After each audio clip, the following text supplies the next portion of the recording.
네, 예수 성심 성월을 맞이해서 예수 성심 특별 강론 두 번째 시간입니다.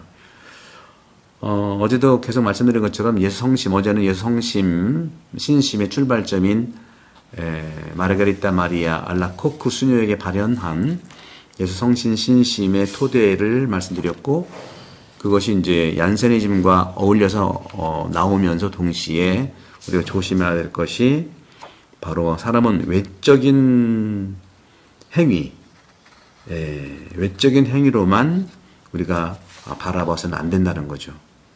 인간의 진정한 가치는 외적 행위만이 아니라 마음과의 관계다. 그래서 예수 성심을 강조하는 것이죠. 복음에서도 예수님은 이렇게 심판하십니다. 마음으로. 신약 성경도 계속해서 마음을 강조하는 거예요. 바리사이들은 외적인 것을 강조하잖아요. 그런 점에서 겉으로 의롭게 보이는 바리사이 사람보다 세리와 죄인을 우선시한 예수님의 이 마음을 우리가 살펴봐야 할 것 같습니다. 이렇게 바리사이라든가 얀세니즘 프랑스 교회의 외적인 도덕적 가치는, 도덕주의적 태도는요, 상당히 개인주의적이에요. 법 준수에만 관심이 있는 사람은 자신의 의무를 정확하게 수행은 하지만 쉽게 자신을 다른 사람들로부터 고립시키는 경향이 있어요. 자기는 열심하다, 자기는 11조 바치고, 바리새가 그렇잖아요. 그들은 자신이 세상에서 유일한 의인임을 믿기 시작하고 이에 대해 감사하는 거예요. 루카복음 18장 11절을 보세요. 제가 한번 읽어드릴게요. 우리 태양본당에서 이제 루카복음이 거의 마감돼서 다음 주에 종강을 하는데요. 루카복음 18장 11절에 보면 바리사이들의 이러한 전형적인 자기 과시, 유일한 의인임을 드러내는 것이 나타나죠.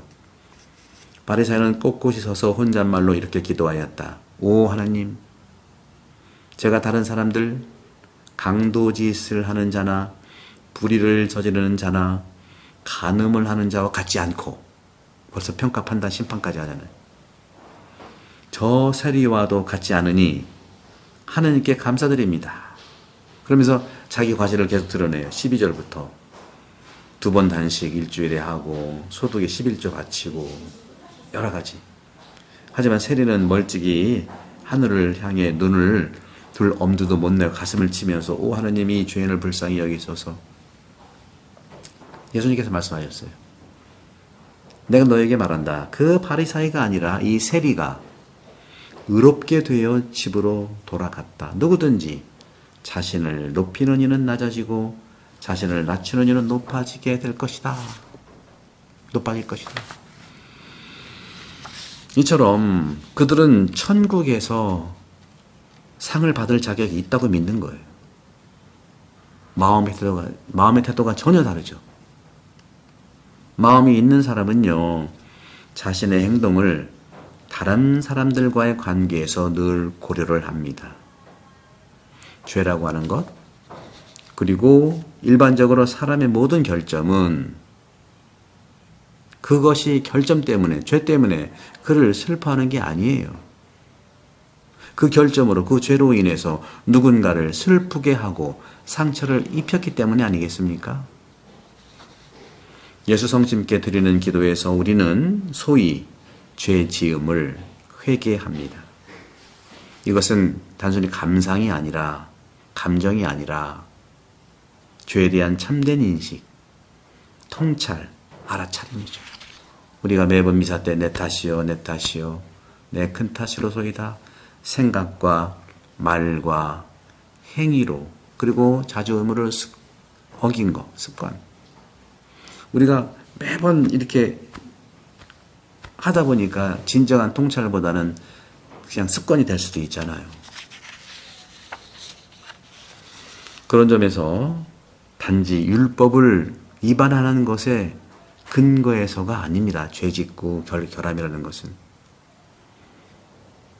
율법을 위반한 것에 근거해서가 아니라 하느님과 다른 사람들과의 인격적 관계에서 오직 고려될 수 있는 거예요.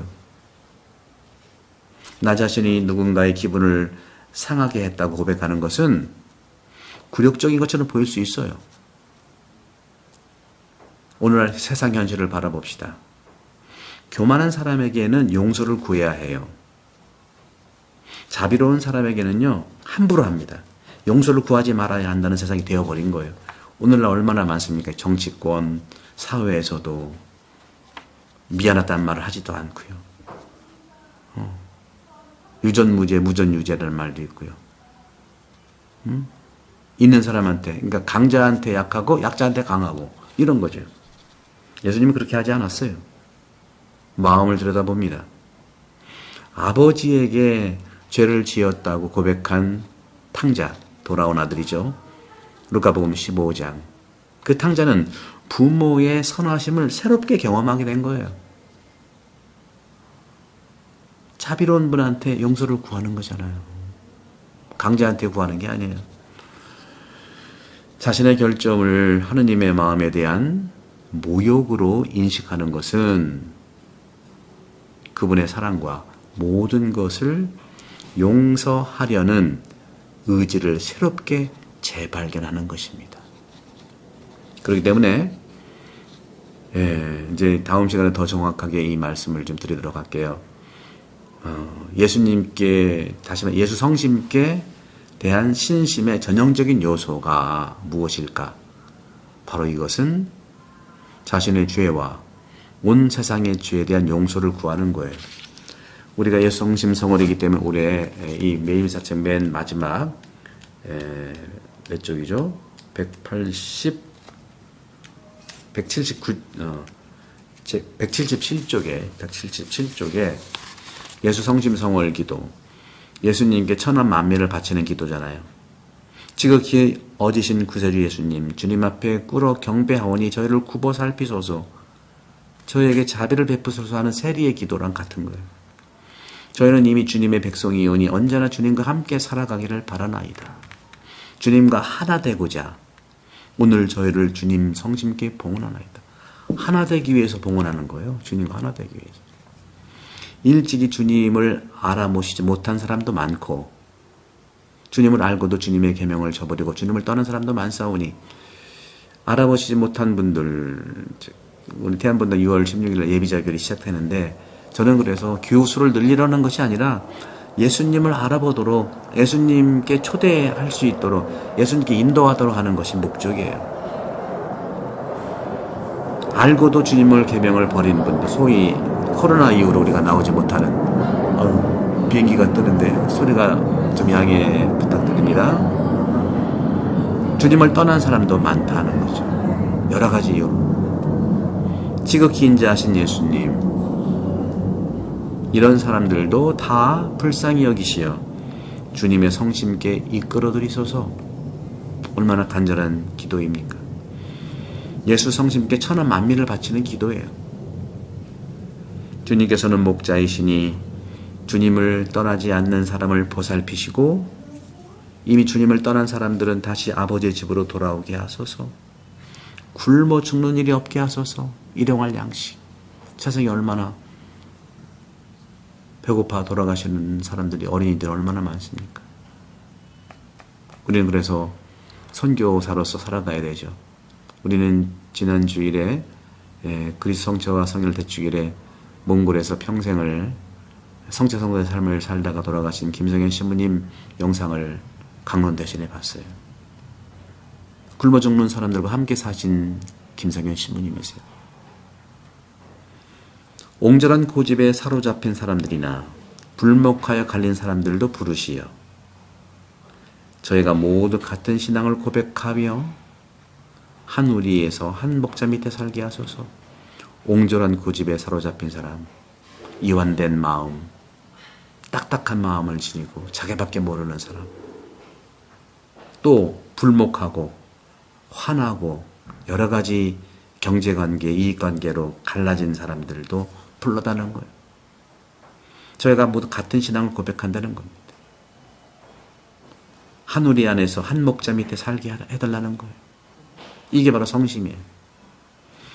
주님, 거룩한 교회를 평화의 깃발로 세우시고 모든 나라에 참된 평화를 주시어 온 세상 어디에서나 입을 모아 저희를 구원하신 성부와 성자와 성령께 영원히 찬미와 영광과 hum성을 드리게 하소서.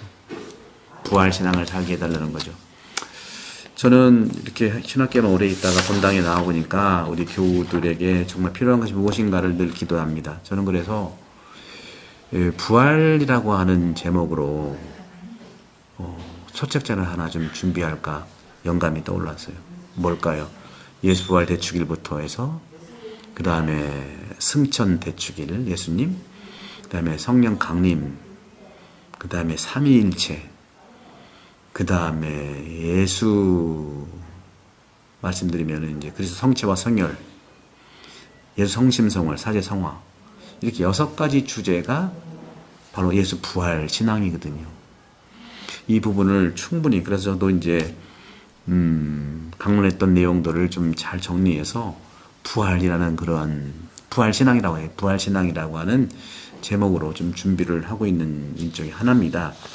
그래서 여러분들 오늘도 이렇게 마치고 또 내일 예성심 특별 강론 3번째 올려드릴게요. 구독, 성교 많이 부탁드리고 성부와 성자와 성령께서는 여러분 오늘 강복합니다. 감사합니다.